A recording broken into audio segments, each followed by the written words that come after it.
Bonjour, je suis Jérémy Richard, le directeur régional de l'étude Andrivo, généalogiste à Cannes. Aujourd'hui, je vais vous parler des personnes qui peuvent nous mandater et dans quel cas nous sommes mandatés. À commencer par les notaires, naturellement, puisque ce sont ces officiers qui règlent les successions en France. Un notaire peut nous mandater dans 4 cas, principalement. Premièrement, une personne meurt en laissant 3 enfants. Nous en sommes sûrs, aucun problème.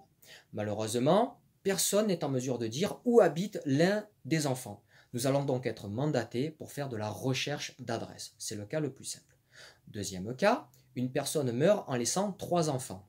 Or, cette personne a été mariée une première fois et les enfants ne sont pas en mesure de fournir le livret de famille de la première union.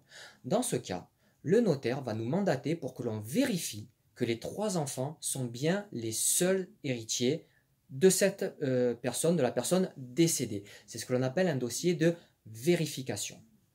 Troisième cas, une personne meurt en laissant des dispositions testamentaires dans lesquelles elle lègue tout son patrimoine à une association. Le notaire peut nous mandater afin que nous vérifions s'il n'existe pas un héritier réservataire, autrement dit, un enfant qui a le droit à sa part successorale.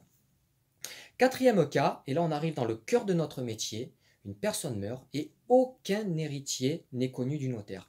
Et dans ce cas, le notaire va nous mandater pour faire de la recherche d'héritiers. C'est vraiment le cœur de notre métier. Nous partons d'un acte de décès et nous allons reconstituer tout le tableau généalogique pour retrouver l'intégralité de la dévolution successorale.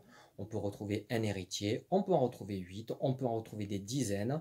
Personnellement, dans un dossier, je représentais plus de 70 personnes. Voilà pour les cas principaux dans lesquels les notaires peuvent nous mandater. Les syndics de copropriété peuvent également nous mandater. Une personne meurt, sa succession n'est pas réglée. Les charges continuent de courir et il faut arrêter cette hémorragie. Dans ce cas-là, le syndic de copro peut nous mandater légalement afin que nous puissions retrouver les héritiers et régler la succession avec l'aide naturellement d'un officier public qu'est le notaire. Voilà ce que je pouvais vous dire sur les principales missions qui peuvent nous être confiées par les notaires et les syndics de copro. Il y aura une deuxième vidéo car d'autres personnes peuvent nous mandater, mais je ferai ceci donc postérieurement pour ne pas allonger cette vidéo. N'hésitez pas à consulter mes vidéos précédentes en cliquant sur le lien au-dessus de mon épaule et je vous dis à très bientôt. Au revoir.